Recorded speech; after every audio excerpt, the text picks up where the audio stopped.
오늘 누가복음 18장 9절부터 14절 말씀으로 제목을 경건에 이르는 길, 첫 번째 겸손이라고 하는 단계로 갑니다.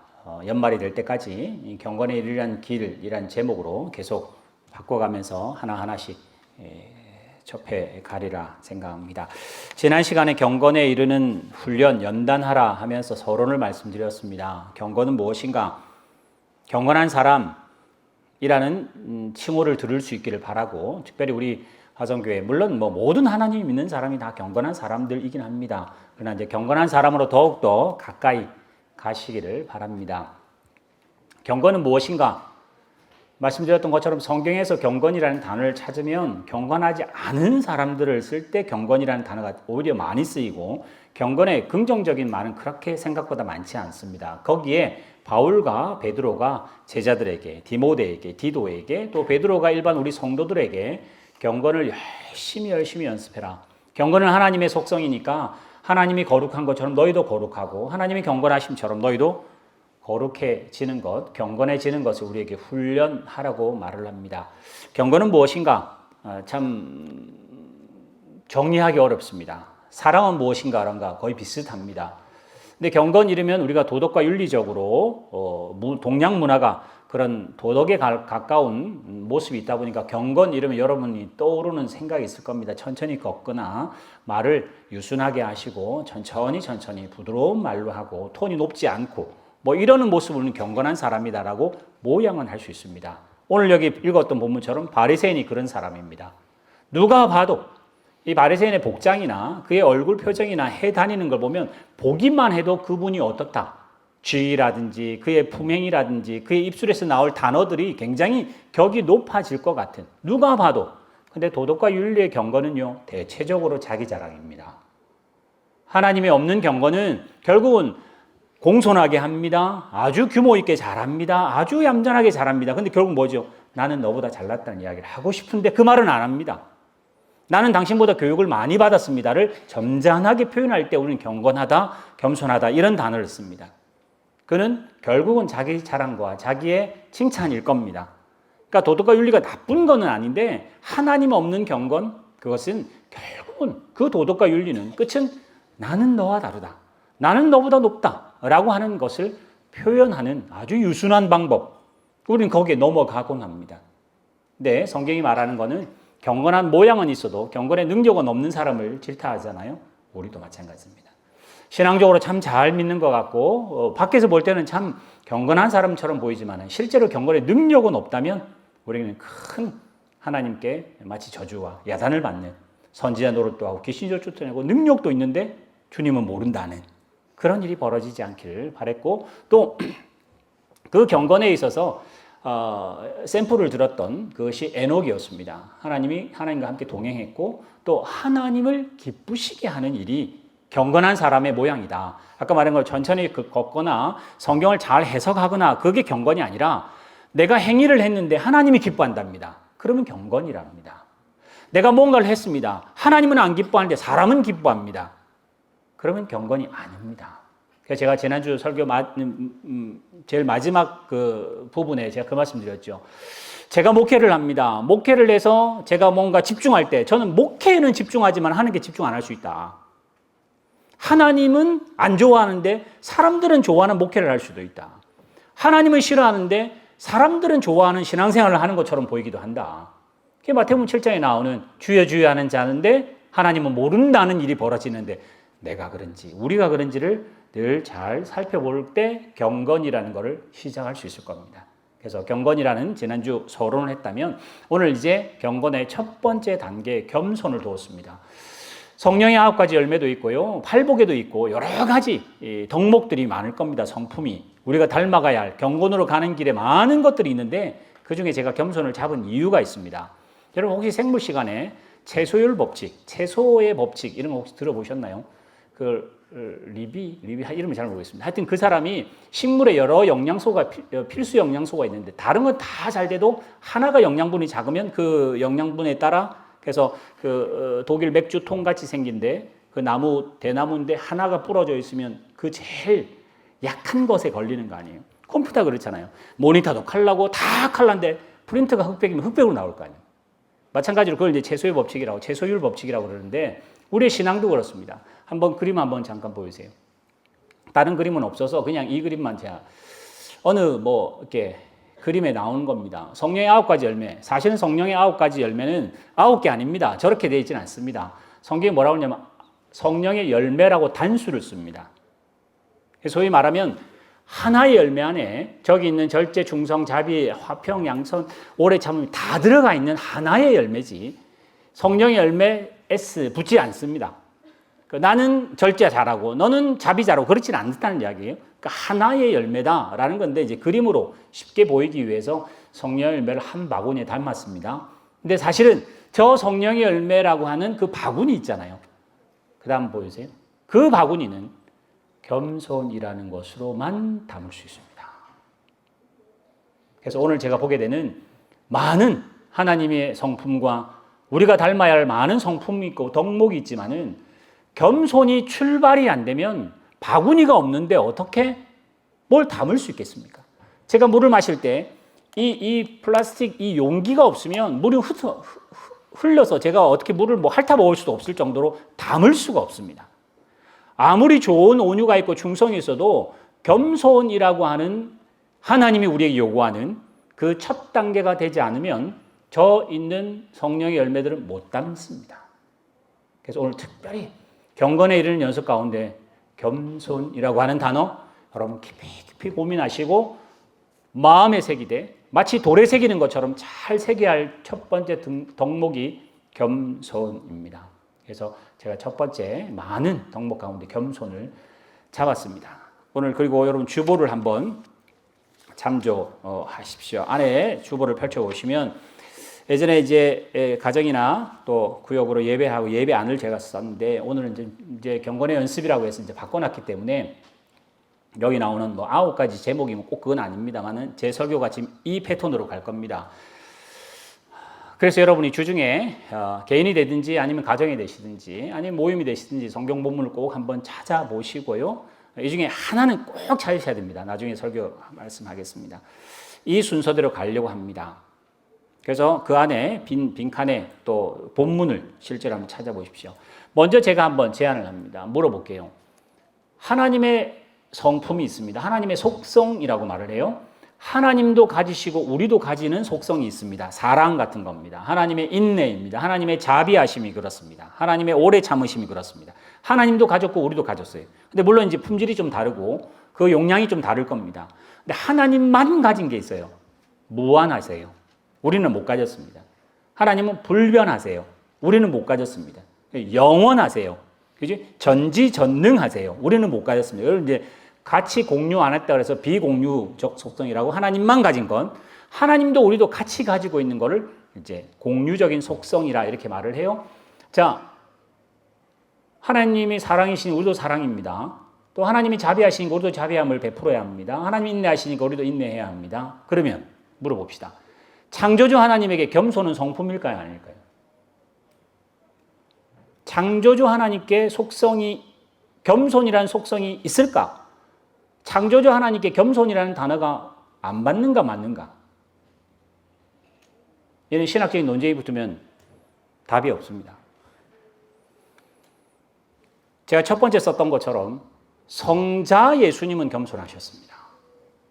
왜요? 빌립보서에 나온 것처럼 본체 하나님이신데 그 형상을 취하지 아니하고 종의 형상을 입으시고 사람의 형상을 입으셔서 세상으로 오셨습니다. 그래서 늘 말씀드리는 무한하신 분이 유한으로 들어온 거예요.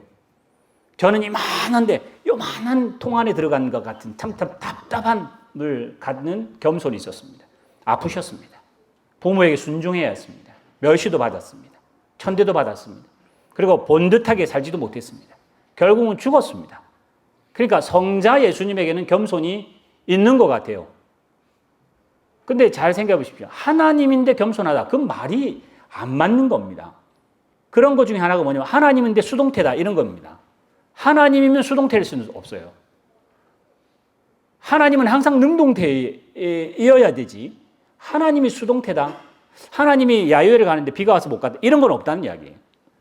하나님은 능동이어야 돼. 그래야 하나님이지. 그죠? 근데 하나님인데 겸손하다. 그래서 신학적인 논쟁에 하나님은 창조주 하나님은 겸손하고 영갈이 될 수가 없습니다. 되게 어렵습니다. 근데 성자 예수님은 겸손의 본을 그대로 보이셨습니다. 그러면 하나님이 겸손 안 하신데 하나님 겸손 안 하니까 그럼 교만할까요? 그거는 아니잖아요. 그지? 그러니까 그 말 자체가 매치가 안 된다는 이야기예요. 그런데 하나님은 그러십니다. 겸손한 자를 하나님이 굉장히 기뻐하신답니다. 하나님은 겸손하고 전혀 상관없으신 지존하신 분이라고 하잖아요. 그지? 여러분, 겸손이라는 단어는요, 기준이 있어야 겸손이 됩니다. 제가 키가 크다, 작다를 어떻게 합니까? 어떤 평균에 보니까 크다, 어떤 평균에 보니까 작다가 그 기준이 있어야 뭔가가 많다, 적다, 높다, 낮다가 되는데 하나님은 창조주 지존하신 유일하신 분인데 높다, 낮다가 없잖아요. 그지? 겸손이라는 말은 하나님께 안 맞습니다만은 하나님 뭐라고 표현하냐? 나는 심령이 가난하고 겸손한 자를 좋아한다 그러세요. 하나님은 우리에게 겸손을 요구하십니다. 이사야 본문 한번 보여주세요. 나중에 이제 주보에도 나오는 거지만은 미리 몇 구절만 한번 보겠습니다. 이사야 57장에 보면 내가 말하기를 도둑고 도도오라 길을 평탄케 하라 이러면서 15절 보세요. 지극히 존귀하며 영원히 거하시며 거룩하다 하신 그분이 어디 계시느냐? 높고 거룩한 곳에 있으신 분입니다. 근데 또 있답니다. 높고 거룩한 곳에 계시는 분이기도 한데 또 하나가 더 거하는 데가 있는데 통회하는 마음을 가진 사람, 겸손한 자와 함께 계신답니다. 하나님은 영광, 하나님은 지존하시고 하나님은 영원한 곳에 계시는 분인데 한 군데 더 처소를 마련하시는데 심령의 통회함을 가진 사람, 마음에 겸손한 사람, 그 겸손한 사람의 영을 하나님이 소생케 하고 통회하는 자의 마음을 회복시키겠다고 하나님이 약속하세요. 66장 제일 마지막으로 한번 넘어가 봅시다. 66장 이사야 마지막에 하나님께서 이와 같이 말씀합니다. 자, 내 보좌가 땅이겠느냐? 너희들이 무슨 집으로 나를 영접하겠느냐? 그런 집은 지을 수 없다 이야기하시면서 2절 보세요. 나 여호와가 말하노라 내 손이 이 모든 것을 지었으니 그들이 생겼느니라. 무릇 마음이 가난하고 심령에 통회하며 내 말을 듣고 떠는 자, 두려워하는 자, 경외라는 말입니다. 그 사람은 내가 돌본다. 그러면서 3절에 사실 이 본문은 굉장히 야단치는 말입니다. 소를 잡아 드리는 제사잖아요. 근데 살인하는 것 같답니다. 나는 소를 잡아 드리는데 하나님 볼 때는 너 살인한다 라고 표현하시고, 나는 양을 들여서 제사를 드리는데 그 제사 드리는 모습을 하나님 보시고는 개목을 꺾는 것 같다라고 하세요. 여러분, 성경에서 개라는 말은 굉장히 심한 욕으로 들으시면 됩니다. 하나님이 사람은 제사를 드리고 소와 어린 양을 드리는데 하나님은 살인과 개를 언급하시면서 제사가 제사 같지 않다 이야기하십니다. 하나 더 나갑니다. 예물에 돼지의 피를 썩답니다. 하나님 앞에 분향하는 것은 우상한테 찬송하는 것하고 다 같답니다. 그들이 자기의 길을 택하며 그들의 마음에 가정한 것을 기뻐하고 그러면서 하나님의 저주가 나와요. 자, 오늘 이 본문은 이스라엘 백성이 하나님이 굉장히 야단치시는 본문입니다. 이 야단의 거꾸로가 뭐냐? 통회하고 상한 심령으로 하나님 앞에 겸손한 자를 내가 좋아한다. 내가 그를 소생시키겠다고 말씀하시는. 그래서 여러분들이 경건 첫 번째 그 단어가 겸손입니다. 그래서 저는 세 가지 겸손을 오늘 여기 주보에다가 써놨습니다. 첫 번째, 여러분이 겸손해야 할 그 대상은 하나님입니다. 성도인데 하나님을 경외하지 않는 세상을 삽니다. 우리는 하나님을 믿는다는 성도라는 이름, 하나님의 자녀라는 이름을 가졌는데 하나님을 무시하지도 사실은 않는 것 같은데 인정하지도 않는 어중간한 믿음을 가진 우리들입니다. 하나님을 찬송하고 예배한다 그러는데 그 예배가 아까 말했던 하나님 볼 때는 살인하는 것 같고 하나님 볼 때는 개를 가지고 예배하는 것 같고 하나님 볼 때는 보혈이 아니라 돼지 피 가지고 드리는 예배 같다고 이스라엘 백성이 야단하는 것처럼 사실 이 시대는 하나님을 믿는 교회도 많고 하나님을 예배하는 곳은 정말 많지만은 하나님을 진짜 하나님으로 인정하기는 굉장히 등한시합니다. 그래서 하나님 앞에 두려움과 떨므로 이 주보에 나와 있는 3번에 보시면 모세가 하나님을 만날 때 떱니다. 이사야가 하나님 만날 때 죽을 줄 알았답니다. 삼손의 아버지 어머니도 하나님 만났을 때 죽는 줄 알았답니다. 요한계시록에 나오는 요한도 하나님과 환상을 보고 자기는 죽을 것 같다라고 그렇게 표현들 하는 하나님 앞에 떠는, 물론 이 사람들에게는 환상으로 실제로 나타났기 때문에 우리도 만약에 그러면 여러분 정말 떨림이 아마 있을 수 있겠습니다만 성경을 가진 우리에게는 이런 두려움이 아니라 하나님은 내 생명의 주인이라는 것을 인정하셔야 합니다. 근데 늘 저도 자주 이야기하는 것처럼 저도 건강할 때는 내 생명은 내 거고 내 건강은 내가 지킬 수 있다고 생각을 했었습니다. 나이가 들고 아파 보시고 내가 실력이 있고 내가 뭔가 할 수 있을 때는 하나님은 안중에도 잘 없었습니다. 막힐 때, 안 될 때 하나님을 찾는 대상이지 내가 하나님 앞에 목을 메고 있어야 할 대상은 사실은 아니었던 것이 우리의 현 주소입니다. 그래서 우리는 하나님께 첫째는 겸손 안 합니다. 하나님께 겸손 안 한데 신앙이 되겠습니까? 여러분 한 주간 다시 딴 사람 말할 거 없습니다. 나는 진짜 내가 믿는다는 하나님 앞에 겸손한가를 보십시오. 잘 겸손 안 합니다. 급할 때 겸손합니다. 겸손한 척합니다. 소 잡고 양 잡고 그렇게 하는 것처럼 제사의 폼은 다 있습니다만은 하나님 보실 때는 받기 싫다 하세요. 그 제사에 드렸던 그 고기 너나 먹고 거기 있는 똥 너의 얼굴에 다 발라버리라고 말라기도 이야기하잖아요. 그 성전문을 누가 좀 닫았으면 좋겠다고 하나님이 말씀하잖아요. 그렇지? 하나님을 하나님 앞에, 다른 거는 필요 없습니다. 하나님 앞에 내가 겸손한가를 깊이 묵상하셔야 경건이 출발합니다. 남한테 말할 것도 없고 누구하고 비교할 필요도 없습니다. 나와 하나님이, 나는 하나님 앞에 엎드리는가? 나는 정말 하나님을 하나님으로 인정하는가? 인정하시게 될 겁니다. 왜요? 죽음 앞에 가시면. 다 죽음 앞에 가시면 하나님 제가 그렇게 못했다고 늘 후회하고 이렇게 혀를 껄껄 차면서 더 잘 믿을 걸 하고 후회하실 수 있을 겁니다. 분명히 그때는 있을 겁니다. 그러나 그거를 빨리 땡기는 분이 지혜로운 분이죠.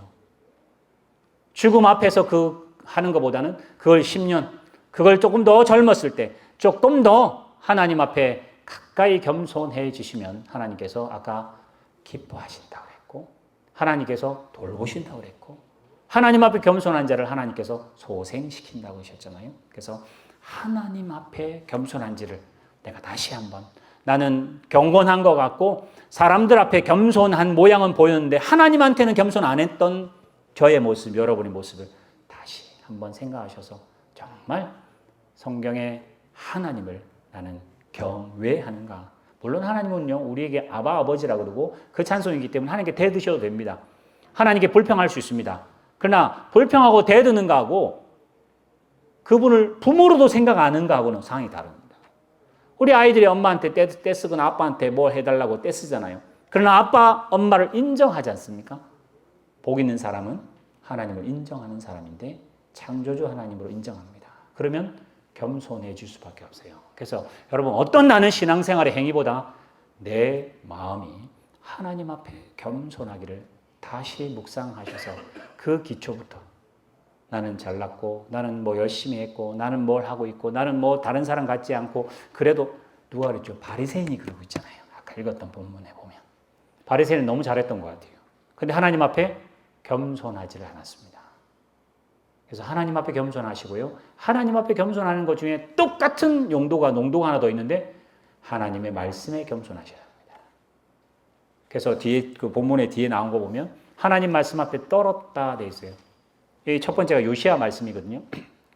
요시야가 말씀을 받고 떨었다 그랬어요. 옷을 찢었다 그랬어요. 사실 우리는 옷만 찢지 마음을 안 찢지 않습니까? 그죠? 옷은 찢는 표현을 할 수 있어요. 천주교에서 하는 그 어떤 모습처럼 옷을, 사제들이 실제로 이 옷을 찢는 행위를 할 수 있어요. 내 마음을 찢지는 않습니다, 사실. 안타까워하고 눈물을 흘릴 수 있어도 내 마음을 찢는 일이 별로 없습니다. 왜요? 말씀이 내 이해 아래에 있어야 되기 때문에 그렇습니다. 말씀이 내 얼굴 밑에 있어야 되기 때문에 그렇습니다. 말씀이 내 자존심을 세우거나 나를 세워야지 말씀이 나의 자존심을 뭉개버리면 싫어합니다. 하나님 앞에, 하나님의 말씀 앞에 겸손하시기를 다시 한 번 더 묵상해 보시고, 이거는 지금 말씀은 우리가 얼마나 읽었는가, 우리가 해야 될 숙제가 아니라 하나님의 살아있는 실체라고 믿으셔서 하나님이 말씀하시면 그렇게 믿기로, 그렇게 두려워하기로, 그렇게 확실한 줄 알아서 우리는 뭐 이렇게 나라에서 뭐 통지서가 날라오거나 뭐 고지서가 날라오면 이거 가짜라고 생각 안 하지 않습니까? 이거 어떻게 하냐 이거 이렇게 많이 고지받아가 뭐 이러면서 마음에 뭔가 염려와 걱정이 되잖아요. 왜? 나라에 주는 고지서는 권위가 있다고 생각하니까. 하나님 말씀 앞에는 권위 없잖아요. 지키면 너무 감사하고 못 지키면 어쩔 수 없지 뭐. 훨씬 우리는 하나님 앞에 겸손하시고 말씀 앞에 더 겸손하셔야 합니다. 열심히 읽고 열심히 공부하는 것 그 이전에 아까 말했던 그 그릇이라고 하는 하나님 앞에 겸손한 그릇이 없고는 하나님의 뜻을, 하나님의 기뻐하심을 담을 수가 없을 겁니다. 물은 철철철철 부어주는데 겸손이 없기 때문에 다 바리새인처럼 흘려보낼 겁니다. 두 번째, 나에게 겸손해야 합니다. 나 스스로에게 겸손해야 되는데 그게 무슨 말이냐? 바울이 자기가 됨은 하나님의 은혜라고 했습니다. 여러분이 성도됨이 여러분의 자랑도 아닙니다. 우리가 예수를 믿음이 내가 하나님께 헌신할 수 있고 하나님께 기도할 수 있고 하나님께 예배할 수 있는 것도 내가 된 것이 아닙니다. 나의 나 된 것은 모두 다 하나님의 은혜라고 하는 말 앞에, 그래서 내가 뭔가를 했나요? 하나님이 하셨다고 고백하셔야 합니다. 내가 뭔가 좋아졌나요? 하나님 제가 열심히 했습니다가 아니라 하나님 도와주셔서 감사합니다고 내가 가진 것에 겸손하셔야 합니다. 여러분 신명기의 본문에 나오는 것처럼 그 가나안 땅에 들어가거든 네가 하는 일들 네가 벌었고 네가 돈을 버는 거 네가 벌었다고 생각하지 못하도록 하나님께서 약속을 하세요. 하나님이 능력을 주셔서 벌게 하시고 하나님이 능력을 주셔서 싹이 나게 하시고 하나님이 은혜 주셔서 추수하게 했지 네가 한 거 아니라고 하나님께서 수차례 이야기합니다. 농사 짓는 사람만 그렇게 생각할까요? 아니요. 우리는 더 그렇게 생각해야 됩니다. 여러분 학벌이 좋으신가요? 하나님께 먼저 감사하기를 속으로 하세요. 혹시 신앙의 성장이 있으신가요? 하나님이 도와주셔서 그래서 감사하다고 하십시오. 우리가 뭔가를 좀 하는 것 같나요? 하나님이 도와주셔서 그렇습니다. 여러분 좋은 것만 겸손할까요? 나쁜 길을 가고 있습니다. 하나님이 함께 동행할 것이니 하나님이 이 어려운 상태를 허락하심도 하나님의 은혜다. 바울이 뭐라고 그러죠? 이 육체의 가시를 하나님 없애달라고 3번 기도했다는데 하나님 뭐라고 그러냐? 그 은혜가 네게 족하다. 환난조차도 하나님의 은혜랍니다. 예수님이 당했던 죽음조차도 은혜랍니다. 우리는 늘 우리가 가진 것에서 자만하고자 합니다. 하나님 앞에 겸손해야 하나님이 나에게 이걸 주셨다는 것이 인정이 되고 그때 겸손해 줄 수 있잖아요. 그래서 첫 번째 하나님께 겸손해야 하고요. 하나님이 허락하신 것이 성공이어도 겸손하시고 하나님이 허락하신 게 병이라 할지라도 하나님께 겸손해서 이 병 인연하여 하나님 더 사랑하게 됐으니 감사하다고 바울이 감옥에서 찬송하는 그 겸손이 우리에게 필요합니다. 우리 주어진 모든 것들은 하나님의 은혜입니다. 찬송은 잘하잖아요, 우리가. 실제로는 그렇지 않잖아요. 잘된 것만 은혜지. 잘하는 건 내 탓이잖아요. 그래도 나는 잘하니까. 이걸 은혜라고 아니라고 생각하면 어떤 일이 벌어지냐. 겸손하지 않으면 어떤 일이 벌어지냐. 나는 잘했으니 이만큼 돼. 너는 안 했으니까 그렇다라고 바리새인이 비교하는 거하고 똑같은 일을 하게 될 텐데 그 사람이 나빠서 그럴까요? 아니요. 자기는 자기가 잘한 걸 겸손하게 말한다고 표현을 했는데 결국은 그게 비교가 돼버리고 멸시가 되고 천대가 되고 교만이 되는 행위가 자연스럽게 나와버렸습니다. 우리도 그러고 있습니다. 우리도 내가 하는 것이 하나님의 은혜라고 말은 하면서 결국은 내 자랑을 숨겨놓았던 도덕적인 겸손만 하는지 모르겠습니다. 바울이 목숨조차도 겸손이라고 그래요. 하나님이 나를 지금 살려놓으심도 너무 감사한 게 사실 나는 죽고 싶은데 하늘나라 가고 싶은데 지금 살려놓으시면 하나님이 일을 하라고 시키셨으니 죽기까지 충성하겠다 하잖아요. 그래서 하나님께 하나님 말씀 앞에 겸손하시고요. 나에게 겸손하십시오. 나의 모든 것은 하나님이 허락하심이니 감사하다고 기도하시고 또 여러분의 입으로 그렇게 하세요. 예전에 거의 20년 전 있던 교회에서 어떤 분이 늘 하는 일마다 하나님이 해주셨다고 이야기해요. 처음에 정말 이빨림 같이 보였습니다. 근데 평생 그렇게 하시고요. 실제로 그렇게 계속 하시니까 그게 말에 권세가 있습니다. 여러분도 그렇게 하세요. 처음에는 이빨림으로 하세요. 그냥 뭐 그게 안 됐으니까 하나님이 해주셨죠. 근데 속으로는 내가 했다고 생각하세요. 그냥. 근데 계속 하세요. 계속 하세요. 그래서 정말 나도 모르는 사이에 정말 하나님이 했다고 나도 인정이 될 만한 나의 모든 것에 대해서 겸손해지셔서 높아지셔도 겸손해지시고 낮아지셔도 또 그 낮아지심이 하나님이 올릴 것이기 때문에 또 겸손하시면 분명히 하나님께서 겸손한 자를 기뻐하시고 하나님이 기뻐하셨다면 그건 뭐라고 그러죠? 경건한 사람이라고. 하나님과 말씀에 겸손하시고요. 나의 환경에 겸손하십시오. 우리는 대부분 다 환경 보고 비교해서 자랑하잖아요. 너 이거밖에 못 벌었냐? 나는 이만큼 했는데 저만큼 벌었다. 오늘 비교하잖아요. 그렇게 해서 비교해서 뭐죠? 내가 잘났다는 걸 보이고 싶은 것이 우리의 모든 인간의 본성입니다. 그 교만이 결국은 천사를 사탄으로 만들고 그 교만이 결국은 아담과 하와를 멸망으로 가게 되는 일들이 출발된 물꼬가 됩니다. 하나님 말씀 또 우리에게 나에게 주어진 모든 일을 겸손하시고요. 마지막으로 다른 사람에게 겸손하셔야 합니다. 형제 자매에게 겸손하셔야 합니다. 그건 첫 번째가 되면 두 번째가 되면 세 번째는 자동적으로 되는 이유가 하나님이 만드신 사람이니 겸손할 수밖에 없어요. 하나님이 저 사람을 만들었다고 생각 안 하고 하나님이 나만 만들었다고 생각하면 교만할 수 있습니다만 하나님이 나에게 은혜 주시는 것처럼 하나님이 저분은 나하고는 이해가 안 되고 나하고는 잘 안 맞는 것 같아도 하나님은 저분을 저렇게 쓰신다고 인정하면 그분을 인정할 수 있겠죠. 그게 겸손입니다. 그래서 성경이 말하는 그 본문 한번 잠깐 보세요. 로마서 고린도전서부터 그 앞에 보면 이게 이제 바울이 이야기하는 겁니다. 누가 너를 달리 구분하였느냐? 다르지 않다는 이야기예요. 너에게 있는 중에 누가 받지 않은 것이 누가 있냐? 생명도 받았고 은혜도 받았고 사도직도 받았고 다 받았으니 너 도대체 뭐 자랑하겠느냐라는 본문이었고요. 그 다음 넘겨주세요. 사람과의 관계는 세 가지의 겸손이 있습니다. 첫째는 피차 복종하십시오. 복종이라는 말을 함부로 쓸 수 없잖아요. 남편이 아내에게 복종하시고요. 아내도 남편에게 복종하십시오. 부모는 자녀에게 복종하십시오. 여러분에게 하나님께서 누군가에게 권위 있는 사람을 주셨다면 그 권위는 하나님이 주셨다고 생각하시고 복종하기를 애쓰고 힘쓰십시오. 하나님을 경외하는데 왜 복종이라는 말을 썼을까요? 하나님을 경외하는데 사람은 복종 안 하는 일들, 하나님은 믿는데 하나님은 사랑하는데 안 보이는 하나님은 사랑하는데 보이는 사람은 못 사랑한다. 그게 없다고 요한이 말하잖아요. 그지? 마찬가지로 하나님을 경외하신다면 주님을 경외하신다면 피차 복종하랍니다.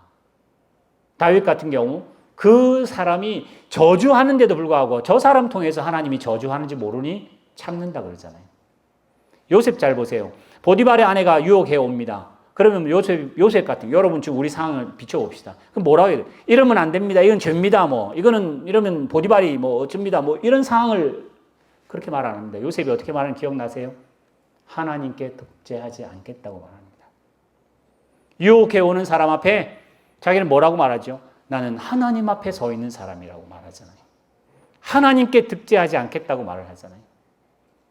복종하는 것이 피차 물론 복종할 수 있는 만큼 해야죠. 그게 우리 용량이니까. 그러나 용량을 점점 키우셔서 많은 분들에게 복종하십시오.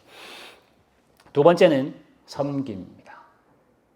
사람과의 겸손에서는 어떻게 나타나느냐? 겸손, 우리끼리 겸손을 소위 하는 거, 우리끼리 하는 겸손을 대부분 겸손을 뭐라 하냐? 떠는 겁니다. 대부분 겸손은 우리끼리 하면 떠는 것밖에 안 됩니다. 우리 겸손 뒤에 떤다는 말 쓰잖아요. 그지?